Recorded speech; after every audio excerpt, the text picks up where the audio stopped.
আসসালামু আলাইকুম। বিবিসি আন্তর্জাতিক বিশ্ব সংবাদে আপনাকে স্বাগত। শুরুতে সংবাদ শিরোনাম, পরে বিস্তারিত।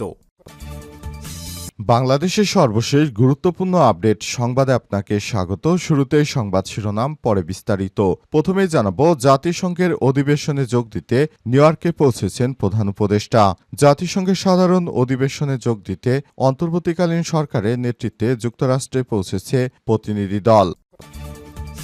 এরপর জানাবো, যুক্তরাষ্ট্রে আক্তার হোসেনের উপর হামলা, সন্ত্রাস করে হাসিনার বিচার বাধাগ্রস্ত করা যাবে না। সন্ত্রাস করে শেখ হাসিনার বিচারকে বাধাগ্রস্ত করা যাবে না। যুক্তরাষ্ট্রের মাটিতে অন্তর্বর্তীকালীন সরকারের বহরের উপর হামলা চালিয়েছে আওয়ামী লীগ। এরপরই আক্তার হোসেন তার হোটেলের নিচে নেমে আসেন এবং মুজিববাদ মুর্দাবাদ, শেখ হাসিনার বিচার হবে ইত্যাদি স্লোগান দিতে থাকেন। ইনকিলাব ইনকিলাব ইত্যাদি স্লোগান দিয়ে আক্তার হোসেন আওয়ামী লীগের নেতাকর্মীদের কলিজায় ভয় ঢুকিয়ে দেন। তিনি বলেন, আওয়ামী লীগ একটি সন্ত্রাসী দল, এদেরকে বিচারের আওতায় আনা হবে। তাদের বিচারকে এই ধরনের স্লোগান দিয়ে বাধাগ্রস্ত করা যাবে না। এদিকে জামাত নেতা মির্জা গালিবের প্রশ্ন, এই আওয়ামী লীগের সাথে কোনো আপোষ কি আসলেই সম্ভব? হার্ভার্ড বিশ্ববিদ্যালয়ের রসায়ন বিভাগের সহকারী অধ্যাপক ও বাংলাদেশ ইসলামী ছাত্র শিবিরের সাবেক কেন্দ্রীয় আন্তর্জাতিক বিষয়ক সম্পাদক ড মির্জা গালিব প্রশ্ন করেছেন, এই আওয়ামী লীগের সাথে কোনো আপোষ কি আসলেই সম্ভব? যারা বিদেশের মাটিতেও সন্ত্রাসী কার্যক্রম করে, তাদেরকে কিভাবে আপনারা বলেন তাদের সঙ্গে আপোষ করব? এবারে জানাবো, আক্তার হোসেনের উপর হামলা, পরাজিত শক্তির ভয় ও হতাশা দেখছেন তাসনিম জারা। যুক্তরাষ্ট্রের জাতীয় নাগরিক পার্টি এনসিপির সদস্য সচিব আক্তার হোসেনের উপর হামলার ঘটনায় পরাজিত শক্তির ভয় ও হতাশা দেখছেন দলের যুগ্ম আহ্বায়ক ডাক্তার তাসনিম জারা। আজ নিজের ফেসবুকে দেয়া এক স্ট্যাটাসে সব কথা বলেছেন তিনি। এবং সর্বশেষ জানাবো, এবার ফিলিস্তিনকে রাষ্ট্রের স্বীকৃতি দিল ফ্রান্স। ফিলিস্তিন একটি স্বাধীন রাষ্ট্র হিসেবে স্বীকৃতি দিয়েছে ফ্রান্সের ফলে ফিলিস্তিন ইস্যুতে আন্তর্জাতিক সমর্থন আরও জোরাল হল। ফ্রান্সের এই পদক্ষেপ এমন এক সময় এলো যখন গাজায় ইসরায়েল আগ্রাসন চালাচ্ছে। এ পর্যন্ত প্রতিনিয়ত তারা আগ্রাসন চালিয়ে যাচ্ছে। দখলদার বাহিনী এখনও আগ্রাসন থামাচ্ছে না। কিন্তু যুক্তরাষ্ট্রের প্রেসিডেন্ট ডোনাল্ড ট্রাম্প এই যুদ্ধবন্ধেও কোনো কার্যকরী পদক্ষেপ গ্রহণ করতে পারেনি। প্রিয় দর্শক, এতক্ষণ শুনছিলেন সংবাদ শিরোনাম, এবারে বিস্তারিত। তবে তার আগে বন্ধুরা, অনুরোধ থাকবে এই সংবাদটিতে একটি লাইক দিন। এই চ্যানেলে আপনি নতুন হয়ে থাকলে আমাদের সংবাদটি দেখতে দেখতে চ্যানেলটি সাবস্ক্রাইব করে রাখুন। কমেন্ট করে বন্ধুরা আপনার মূল্যবান মতামত জানিয়ে দিন আপনি বিশ্বের কোন দেশ থেকে বা বাংলাদেশের কোন স্থান থেকে আমাদের সংবাদটি দেখছেন এবং শুনছেন। আর বন্ধুরা, এই সংবাদটি আপনার সোশ্যাল মিডিয়া ফেসবুকে শেয়ার করে বন্ধুদেরও দেখার সুযোগ করে দিন। গাজা যুদ্ধে আপনি যদি নিরীহ ফিলিস্তিনিদের ভালোবেসে থাকেন, কমেন্টে ইয়েস লিখে বিশ্ববাসীকে জানিয়ে দিন। এবারে বিস্তারিত। জাতিসংঘের অধিবেশনে যোগ দিতে নিউ ইয়র্কে পৌঁছেছেন প্রধান উপদেষ্টা। জাতিসংঘের সাধারণ অধিবেশনে যোগ দিতে নিউ ইয়র্কে পৌঁছেছেন প্রধান উপদেষ্টা ড মোহাম্মদ ইউনূস ও বাংলাদেশের প্রতিনিধি দল। তাদের সঙ্গে সফরসঙ্গী হিসেবে রয়েছেন দেশের শীর্ষ রাজনৈতিক নেতারা। সোমবার 22 সেপ্টেম্বর স্থানীয় সময় বিকাল 3টায় নিউ ইয়র্কের জেএফকে বিমানবন্দরে পৌঁছান প্রতিনিধি দলটি। এর আগে বাংলাদেশ সময় রোববার দিবাগত রাত 1:40 হজরত শাহজালাল আন্তর্জাতিক বিমানবন্দর ত্যাগ করেন তাকে বহনকারী এমিরেটস এর একটি ফ্লাইট। তবে প্রতিনিধি দলে রয়েছে বিএনপির মহাসচিব মির্জা ফখরুল ইসলাম আলমগীর, জামাত ইসলামের নায়েব আমির সৈয়দ আবদুল্লাহ মোহাম্মদ তাহের, জাতীয় নাগরিক পার্টি এনসিপির সদস্য সচিব আক্তার হোসেন, এনসিপির যুগ্ম আহ্বায়ক ডাক্তার তাসনিম জারা এবং বিএনপির ভারপ্রাপ্ত চেয়ারম্যান তারেক রহমানের পররাষ্ট্র বিষয়ক হুমায়ুন কবির। এছাড়াও প্রতিনিধি দলে যোগ দেবেন জামাত নেতা ডক্টর নকিবুর রহমান তারেক। অন্তর্বর্তীকালীন সরকার বিদেশে যাওয়ার পর তাকে সাদরে গ্রহণ করেছে ওই দেশের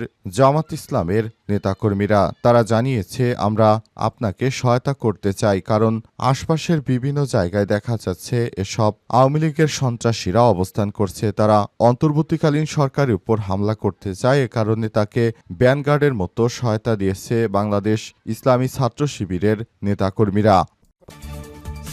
যুক্তরাষ্ট্রে আক্তার হোসেন, সন্ত্রাস করে হাসিনার বিচার বাধাগ্রস্ত করা যাবে না। সন্ত্রাস করে শেখ হাসিনার বিচারকে বাধাগ্রস্ত করা যাবে না বলে মন্তব্য করেছেন জাতীয় নাগরিক পার্টি এনসিপির সদস্য সচিব আক্তার হোসেন। স্থানীয় সময় বিকাল ৩টায় যুক্তরাষ্ট্রে পৌঁছালে জেএফকে ইন্টারন্যাশনাল এয়ারপোর্টে আওয়ামী লীগের নেতাকর্মীদের হামলার শিকার হন এনসিপি নেতারা। বিমানবন্দর থেকে শহরের গ্র্যান্ড হায়াত হোটেলের সামনেও জড়ো হয়ে বিক্ষোভ করে আওয়ামী লীগের নেতাকর্মীরা। একই সময় সেখানে বিএনপি, জামাত ইসলাম ও এনসিপির নেতাকর্মীরাও জড়ো হয়ে শেখ হাসিনার বিচারের দাবি করে স্লোগান দিতে থাকেন। আক্তার হোসেন বলেন, শেখ হাসিনা গুলি করে আমাদের দমাতে পারেনি। আওয়ামী লীগের সন্ত্রাসী ও ফ্যাসিবাদের হামলা আমাদের দমাতে পারবে না। বাংলাদেশের মাটিতে স্বৈরাচার ও গণহত্যাকারী শেখ হাসিনার বিচার অবশ্যই হবে।